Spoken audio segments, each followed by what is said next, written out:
Leksjon 1. Rør fry cooking. Pommes frites er enkle å lage, bare sørg for å koke grønnsakene på høy varme. Det er et flott tips. Matlaging på høy varme hjelper til med å beholde sprøheten og livlige farger. Nøyaktig! Det handler om den raske tilberedningsmetoden som holder næringsstoffene intakte. Jeg elsker hvor allsidig pommes frites kan være. Du kan bruke nesten alle grønnsaker du har for hånden. Ja, og de er perfekte for å eksperimentere med forskjellige sauser og smaker. Jeg er enig. Det er en rask og sunn måte å nyte en rekke ingredienser i en rett. Sikkert. La oss planlegge en stekekveld snart og prøve ut noen nye kombinasjoner. Jeg er helt inne. Det blir gøy å lage noe deilig sammen. Absolutt! Jeg gleder meg til å se hvilke smakfulle kreasjoner vi kommer opp med. Leksjon 2. Dagligvarehandel. Hei, har du handlet dagligvarer ennå? Ja, jeg kom akkurat tilbake fra supermarkedet, og det var ganske eventyr. Det høres interessant ut. Hva endte du opp med å plukke opp? Jeg fikk en haug med frisk frukt og grønnsaker, pluss litt snacks for uken. Hyggelig. Ferske råvarer er alltid det beste valget, det gjør måltiden så mye sunnere. Nøyaktig. Jeg føler meg alltid mer energisk når jeg spiser ferske ingredienser. Har du opplevd noen utfordringer mens du handlet? Litt. Butikken var overfylt, men jeg klarte å finne alt jeg trengte. Jeg kan forestille meg. Det er alltid litt kaotisk i helgene. Leksjon 3. Flyproblemer. Jeg er veldig lei meg for å høre om problemene med bagasjen din under flyturen.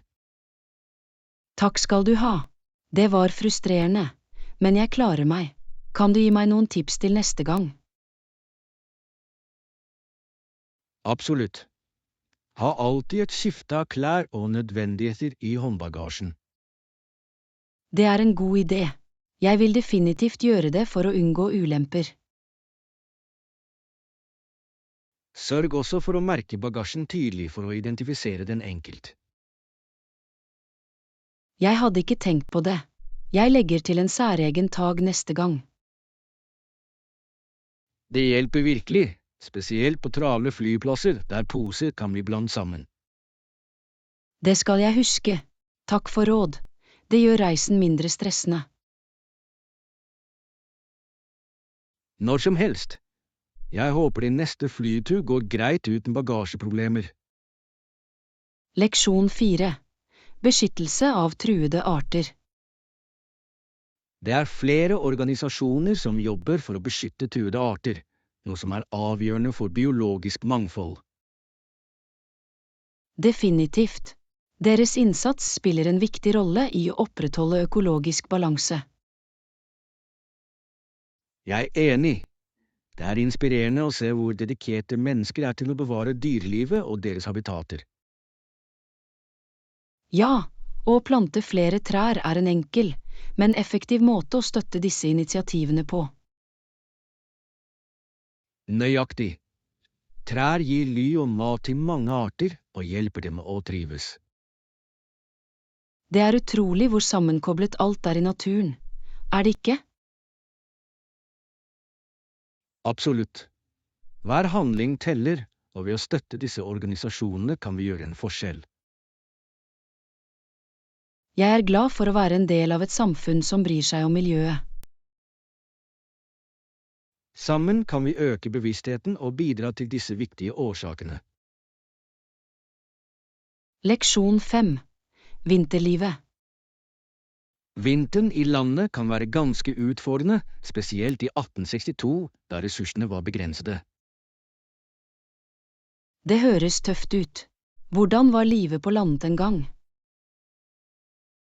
Vel, mange mennesker stolte på jordbruk og jakt, men harde vintre gjorde det vanskelig å overleve. Jeg kan forestille meg. Det kalde været må ha gjort reiser og innhenting av ressurser ganske utfordrende. Nøyaktig. Familier måtte være ressurssterke for å komme seg gjennom vintermånedene. Jeg beundrer deres motstandskraft og evne til å tilpasse seg slike tøffe forhold. Ja, det fremhever virkelig styrken til disse samfunnene i tiden. Det er fascinerende å lære om hvordan de klarte å trives til tross for vanskelighetene. Jeg er enig. Historiene deres er et vitnesbyrd om menneskelig utholdenhet og oppfinnsomhet. Leksjon 6. Produktivitetstips. Jeg har noen tips for å holde meg produktiv, som å ta korte lur og gå ut for frisk luft. Det høres nyttig ut. Jeg føler meg ofte treg i løpet av dagen, så en rask lur kan gjøre susen. Ja, selv en 20 minutters lur kan lade opp energien din og forbedre fokuset. Jeg vil definitivt prøve det. Jeg har lagt merke til at å gå utenfor også kan øke humøret mitt. Absolutt. Litt frisk luft og sollys kan gjøre underverker for din mentale klarhet. Det gir mening. Naturen har en måte å revitalisere ånden og kreativiteten vår på. Nøyaktig. Å innlemme små pauser i rutinen din kan forbedre den generelle produktiviteten. Jeg elsker den ideen. Det handler om å finne balanse og ta vare på oss selv. Sikkert. La oss forplikte oss til å prøve disse tipsene og se hvordan de fungerer for oss. Leksjon 7. Grensereiser. Livet om vinteren kan være ganske annerledes. Reiser er ofte ikke-eksisterende under de tøffe forholdene. Det høres utfordrende ut. Hvordan klarte folk å komme seg rundt i så kaldt vær? Vel, reisen var vanskelig, og mange ville bo i nærheten av hjemmet på grunn av snø og is. Jeg kan se hvorfor. Grensen var tøff, spesielt med begrensede ressurser om vinteren. Nøyaktig. Folk måtte stole sterkt på lokalsamfunnene sine og hva de hadde for hånden. Det understreker virkelig viktigheten av å være selvforsynt i disse tider. Ja, og de måtte være veldig strategiske med hensyn til ressursene og planleggingen. Jeg beundrer deres evne til å tåle slike vanskeligheter og fortsatt støtte hverandre. Det er virkelig inspirerende. Historiene deres lærer oss mye om motstandskraft og samfunnsånd. Leksjon 8. Ledelsesfunksjoner. Ledelsesfunksjonen støtter planlegging for å møte virksomhetens personlige behov. Det er interessant. Det er viktig for å sikre at ansatte føler seg verdsatt og motivert. Absolutt. Når ledelsen fokuserer på personlige behov, øker det den generelle moralen og produktiviteten. Jeg er helt enig. Glade ansatte har en tendens til å prestere bedre og bidra positivt til arbeidsplassen. Nøyaktig. Det er avgjørende for organisasjoner å investere i sine ansattes utvikling og trivsel. Jeg elsker den tilnærmingen. Det skaper et støttende miljø som fremmer vekst og samarbeid. Ja, og det hjelper med å bygge et sterkt team som kan navigere i utfordringer effektivt. Jeg er spent på å se hvordan disse prinsippene kan brukes i virkelige scenarier. La oss utforske mer om effektive ledelsesstrategier som fremmer ansattes tilfredshet. Leksjon 9. Dagligvarekjøring. Hei, jeg må ta noen dagligvarer. Vil du bli med? Sikker. Jeg vil gjerne bli med deg. Det er alltid morsommere å handle med noen. Flott. I tillegg kan jeg bruke en second opinion på noen ting jeg tenker på å kjøpe. Absolutt. Jeg hjelper deg gjerne med å velge de beste alternativene. Perfekt. La oss lage en liste for å sikre at vi ikke glemmer noe viktig. Det er en smart idé. Det vil gjøre shoppingturen vår mer effektiv. Ja, og vi kan også utforske noen nye oppskrifter mens vi er i gang. Jeg elsker det. Å prøve ut nye oppskrifter gjør dagligvarehandel mye mer spennende. La oss komme i gang med listen vår og dra ut. Leksjon 10. Tilkoblingsproblemer. La meg sjekke forbindelsen og prøve å starte den på nytt. Noen ganger hjelper det. Høres ut som en god plan. Jeg håper vi kan fikse det raskt. Ja, jeg vil ikke gå glipp av viktige samtaler eller møter på grunn av tekniske problemer. Nøyaktig. En stabil tilkobling er avgjørende for å holde deg produktiv og tilkoblet. La oss se om omstart løser problemet. Det gjør ofte underverker. Jeg er enig. Teknologi kan være kresen, men vanligvis gjør en rask tilbakestilling susen. Krysser fingrene. Hvis det ikke fungerer, må vi kanskje sjekke innstillingene. Definitivt. Jeg er her for å hjelpe deg med å feilsøke ytterligere problemer om nødvendig. Takk skal du ha. La oss jobbe sammen for å få alt tilbake på sporet. Leksjon 11. Hagebruk og helter. Det er en hagebruksskole med store hager som er fascinerende å se. Det høres fantastisk ut. Jeg elsker hvordan planter kan gi skjønnhet og liv til ethvert rom. Absolutt. Det er en fin måte å lære elevene om bærekraft og natur. Jeg er enig. Queenstown Heights er en park til minne om en av Canadas helter, noe som gir historisk betydning. Ja, det er utrolig hvordan natur og historie kan komme sammen på så meningsfulle måter. Jeg elsker det. Det er viktig for folk å få kontakt med både miljøet og historien deres. Nøyaktig. Parker som dette kan utdanne besøkende om viktige hendelser samtidig som de gir en vakker plass å nyte. Jeg er spent på å lære mer om heltene som ble minnet der og deres bidrag. La oss planlegge et besøk for å utforske hagene og nyte historien. Leksjon 12. Dusjer og garderober. Ja, det er dusjer og garderober tilgjengelig for gjester, noe som er veldig praktisk. Det er flott å høre. Å ha disse fasilitetene gjør det så mye lettere å friske opp etter en treningsøkt. Absolutt. Det er hyggelig å ha det alternativet, spesielt hvis du er på farten. Jeg er helt enig. Jeg setter alltid pris på et sted hvor jeg kan forandre meg og føle meg komfortabel. I tillegg oppfordrer du flere til å bruke treningsstudioet når de vet at de kan rydde opp etterpå. Nøyaktig. Det skaper en innbydende atmosfære for alle, uavhengig av kondisjonsnivå. Jeg tror det er viktig for ethvert treningssenter å tilby disse fasilitetene for å forbedre opplevelsen. Definitivt.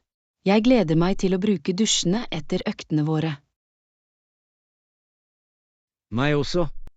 La oss få mest mulig ut av treningsstudiet og nyte disse fasilitetene. Leksjon 13. Produktivitetsproblemer. Jeg er ennå ikke sikker på den beste måten å nærme meg oppgavene mine. Jeg er opptatt av å opprettholde produktiviteten. Det er en gildig bekymring. Det er så viktig å finne en balanse som holder deg fokusert uten å føle deg overveldet. Nøyaktig. Jeg vil være sikker på at jeg holder meg effektiv og ikke mister motivasjonen underveis. Jeg forstår helt. Kanskje å sette små, oppnåelige mål kan bidra til å holde deg på sporet. Det er et flott forslag. Å dele oppgaver i håndterbare biter gjør at de føles mindre skremmende. Ja, og det lar deg feire fremgangen din, noe som kan være veldig motiverende. Jeg elsker den ideen. Å spore prestasjonene mine kan hjelpe meg å holde meg positiv og fokusert. Absolutt. Det handler om å finne det som fungerer best for deg og tilpasse etter behov.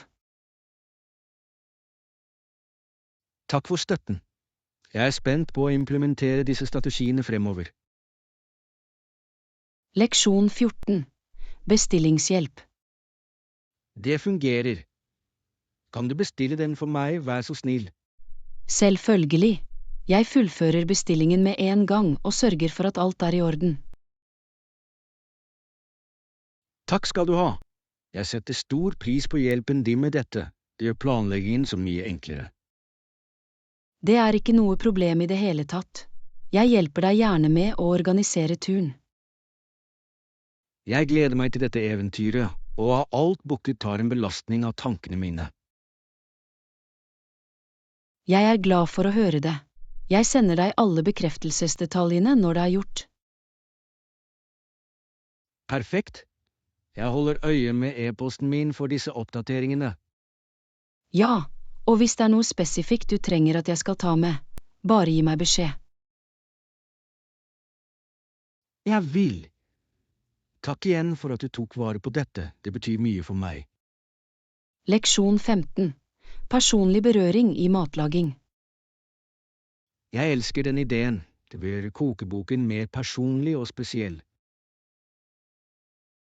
Nøyaktig. Inkludering av favorittoppskriftene våre vil skape en unik samling som gjenspeiler vår smak.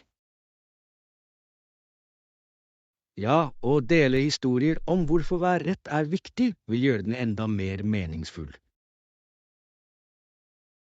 Jeg er helt enig. Det gir et personlig preg som får kokeboken til å føles som en familieskatt. Sikkert. Jeg kan allerede forestille meg minnene vi vil skape når vi lager disse oppskriftene sammen. Det er det jeg er spent på. Det er en fantastisk måte å feire tiden vår sammen på kjøkkenet. Absolutt. La oss begynne å samle favorittoppskriftene våre og se hva vi kan kompilere. Jeg er klar. Dette kommer til å bli et morsomt prosjekt som vi kan glede oss over i årene som kommer. Jeg gleder meg til å se hvordan det hele blir. Dette vil være et verdsatt tillegg til vår kulinariske reise. Leksjon 16. Oppmerksom beslutningstaking. Riktig, det er viktig å være oppmerksom på de potensielle konsekvensene av våre handlinger. Absolutt. Å vurdere resultatene kan hjelpe oss med å ta klokere beslutninger i det lange løp. Nøyaktig. Det er lett å handle impulsivt uten å tenke på hvordan det kan påvirke andre. Ja, å ta et øyeblikk til å reflektere kan forhindre misforståelser og konflikter. Jeg er helt enig. Det handler om å skape en mer gjennomtenkt tilnærming til interaksjonene våre. Jeg elsker hvordan det å være oppmerksom kan føre til bedre forhold og kommunikasjon. Sikkert. Når vi vurderer virkningen av valgene våre, fremmer vi et mer positivt miljø. Jeg er inspirert til å praktisere denne oppmerksomheten i mitt daglige liv. Det er en så verdifull ferdighet. La oss holde hverandre ansvarlige for å være mer oppmerksomme på beslutningene våre fremover. Leksjon 17. Medisinsk misjonær. Livingston hadde til hensikt å bli medisinsk misjonær. Dette betyr at han ville være lege så vel som predikant og lærer. Det er en beundringsverdig vei. Å kombinere medisin med utdanning og tro kan skape en kraftig innvirkning. Nøyaktig. Det viser en forpliktelse til å tjene både kroppen og ånden til enkeltpersoner i nød. Jeg elsker den ideen. Det legger vekt på helhetlig omsorg, adresserer fysisk og emosjonell velvære. Sikkert. Slike roller kan inspirere lokalsamfunn og fremme helsebevissthet. Det er fantastisk å tenke på hvordan en person kan påvirke så mange liv positivt.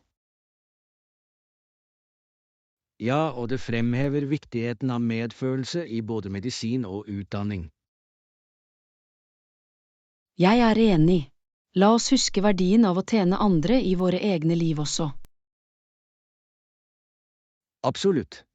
Det er en flott påminnelse om å bidra positivt til samfunnene våre. Leksjon 18. Gamle idrettsutøvere. For århundrer siden brukte selv idrettsutøvere i de gamle olympiske leker i Hellas forskjellige sentralstimulerende midler. Det er fascinerende. Det er interessant å tenke på hvordan idrett har utviklet seg over tid. Nøyaktig. Bruken av sentralstimulerende midler fremhever hvor langt vi har kommet med å forstå helse og rettferdighet i idrett. Jeg er enig. I dag er det strenge regler for å sikre rettferdig spill og idrettsutøversikkerhet. Ja, og det er viktig å opprettholde integriteten i konkurransen for fremtidige generasjoner. Jeg elsker at moderne idrett fremmer ikke bare fysisk evne, men også etiske standarder. Sikkert. Det handler om å feire konkurranseånd mens man respekterer utøverne. Absolutt. Jeg er glad for å se den fremgangen. Det oppmuntrer til en sunnere tilnærming til sport. La oss fortsette å støtte praksis som fremmer rettferdighet og velvære i friidrett. Leksjon 19. Stormfulle historier. Historiene var veldig skumle, en storm brygge utenfor vinduet mitt. Å nei, det høres intenst ut. Stormer kan være ganske skremmende, spesielt om natten. Nøyaktig. Vinden begynte å hyle, og regnet strømmet hardt ned. Jeg kan forestille meg.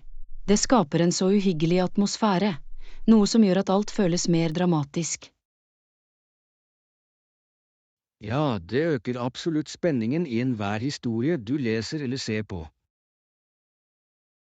Jeg er enig. Lyden av stormen kan virkelig forbedre stemningen og sette scenen. Det er utrolig hvordan naturen kan skape så kraftige følelser gjennom elementene. Sikkert. Jeg elsker hvordan en god historie kan transportere deg til det øyeblikket, få det til å føles ekte. Absolutt. La oss dele flere av de spennende historiene neste gang vi henger sammen. Leksjon 20. Sommerhager. Jeg elsker å se petunia og ringblomster om sommeren. De legger til så livlige farger til hager. Absolutt. De lyser opp ethvert uterom og gir så mye glede. Ja, og noen planter solsikker, som også er fantastiske og muntre. Jeg er enig. Solsikker har den unike evnen til å snu og følge solen, noe som er fascinerende. Nøyaktig. Deres store hoder og knallgule kronblad skaper et vakkert syn i enhver hage. I tillegg er de flotte for å tiltrekke seg pollinatorer som bier og sommerfugler.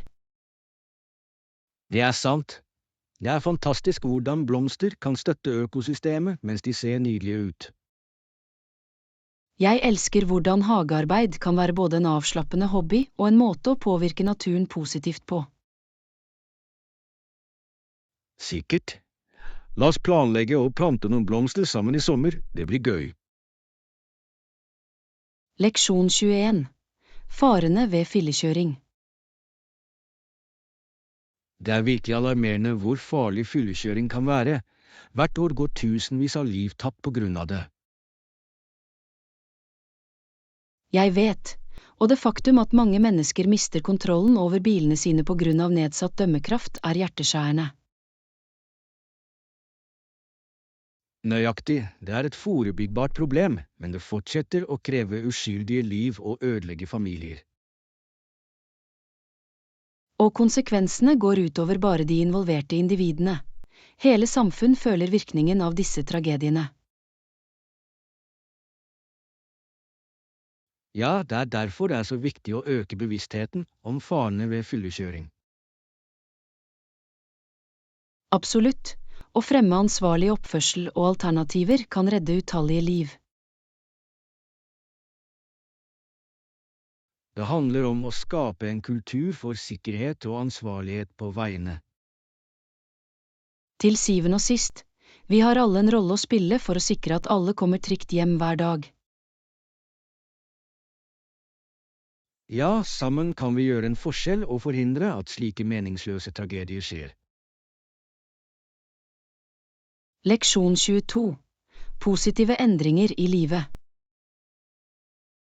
Har du lagt merke til noen positive endringer i livet ditt i det siste? Ja, faktisk. Jeg har sovet mye bedre nå, og jeg føler meg mer energisk i løpet av dagen. Det er flott å høre. Kvalitetssøvn kan ha en så dyp innvirkning på vårt generelle velvære. Det gjør det virkelig. Jeg har også fokusert på min mentale helse, noe som har hjulpet enormt. Absolutt, å ta vare på tankene våre er like viktig som å ta vare på kroppene våre. Ja, og jeg har lagt merke til at selv små endringer i rutinen min kan føre til store forbedringer i humøret mitt. Det er en fantastisk erkjennelse. Det er ofte de små tingene som gjør den største forskjellen. Nøyaktig. Jeg er spent på å fortsette denne reisen med selvforbedring og se hvor det tar meg. Til syvende og sist kan å omfavne positive endringer føre til et mer tilfredsstillende og lykkelig liv. Leksjon 23. Fortidens hemmeligheter. Det er spennende å tenke på hvordan bare noen få pålitelige individer visste at frankerne bodde i de små rommene. Ja, å flytte i skjul 6. Juli 1942 var en beslutning som ville forandre livene deres for alltid. De møtte ufattelige utfordringer, men likevel klarte de å opprettholde håp og menneskehet i slike mørke tider. Nøyaktig, og historien deres understreker styrken til familiebånd og viktigheten av motstandskraft.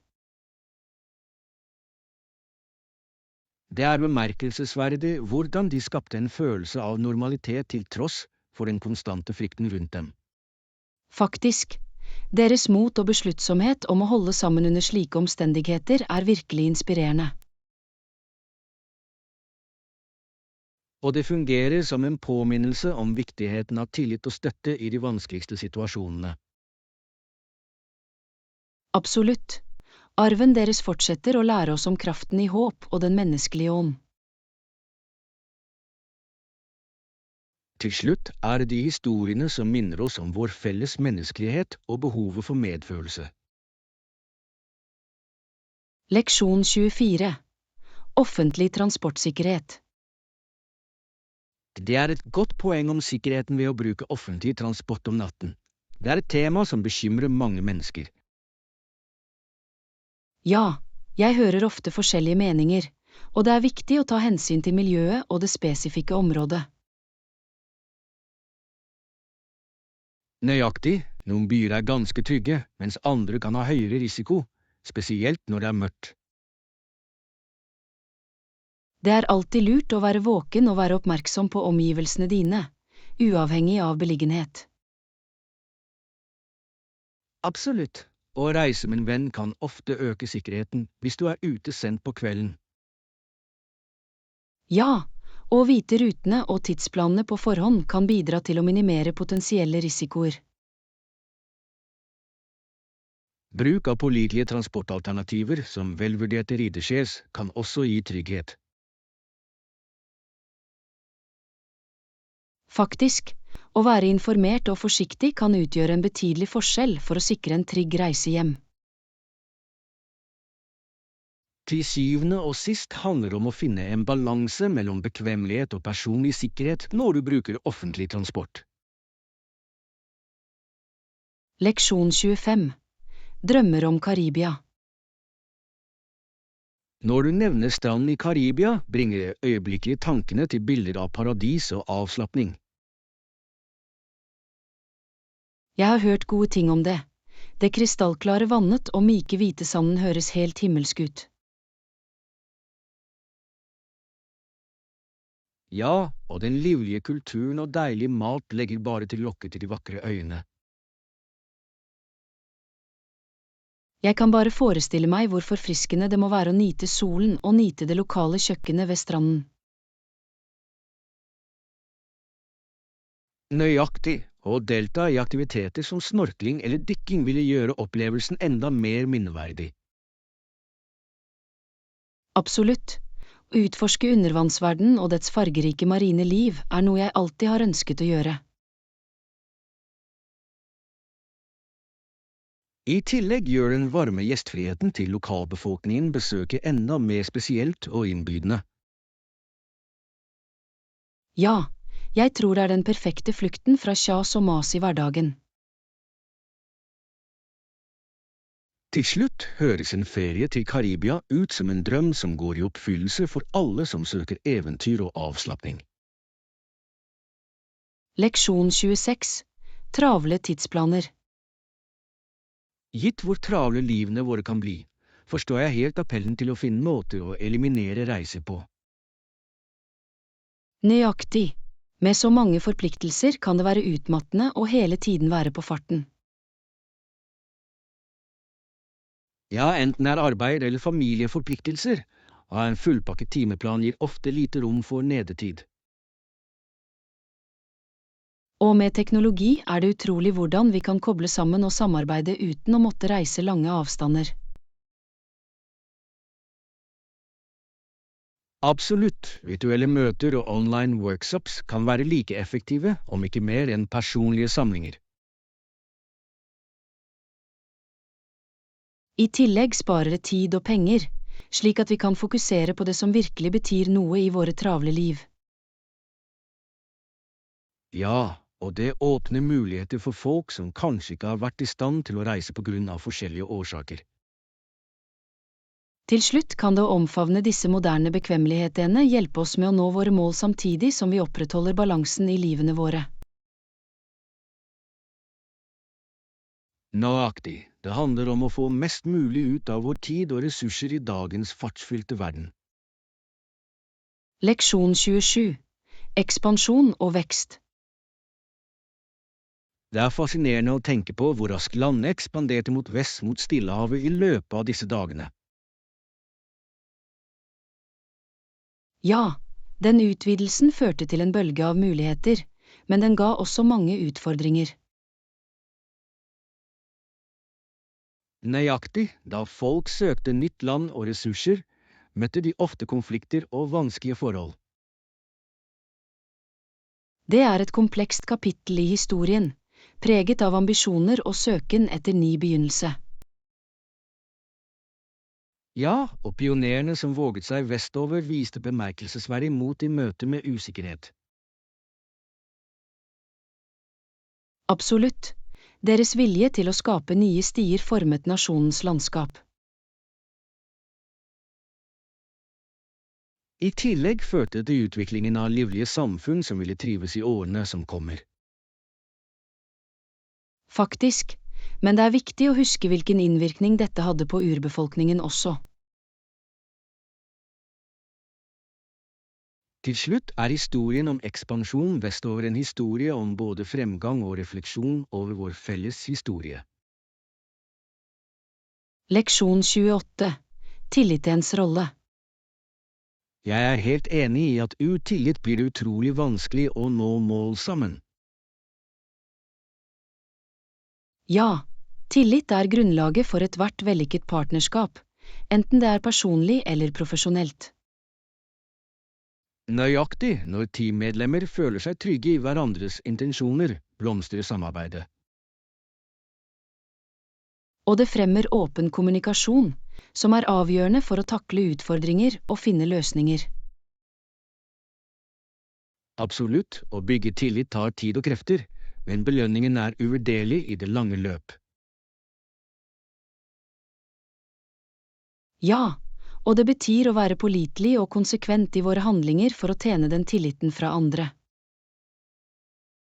Til syvende og sist skaper tillit et støttende miljø der alle føler seg verdsatt og bemyndiget til å bidra. Til slutt handler det om å pleie forhold som tåler utfordringer og feire suksesser sammen. Nøyaktig, og den følelsen av enhet er det som driver oss mot å nå våre felles mål. Leksjon 29. Holde seg i form. Ja, jeg går på gymsalen 2 ganger i uken, og jeg synes det virkelig hjelper meg å holde meg aktiv og energisk. Det er bra for deg. Hva gjør du ofte når du er der for å få mest mulig ut av tiden din? Jeg starter vanligvis med noen kardioøvelser for å få pulsen opp, etterfulgt av styrketrening for å bygge muskler. Det høres ut som en solid rutine. Å blande kardio med styrketrening kan virkelig forbedre den generelle kondisjonen. Nøyaktig, og jeg prøver også å inkludere noen fleksibilitetsøvelser på slutten, som stretching eller yoga, for å forbedre mobiliteten min. Det er en flott tilnærming. Fleksibilitet blir ofte oversett, men er så viktig for å forhindre skader. Definitivt. I tillegg gir det å gå på treningsstudio meg en sjanse til å slappe av og tømme tankene etter en travel dag. Jeg kan se hvordan det ville være gunstig. Fysisk aktivitet hjelper ofte med stressavlastning og mental klarhet. Til slutt har det blitt en avgjørende del av livsstilen min å opprettholde en jevn treningsplan, og jeg liker det. Leksjon 30. Kulturell rikdom. Jeg deltok nylig på en festival som viste frem tradisjonell musikk og dans, som var ganske fascinerende å oppleve førstehånds. Det høres fantastisk ut. Det er noe helt spesielt med å fordype seg i en slik kultur. Absolutt. Energien og lidenskapen til utøverne var smittsom, noe som gjorde det til en uforglemmelig opplevelse. Jeg kan bare forestille meg hvor levende atmosfæren må ha vært med alle fargene og lydene rundt.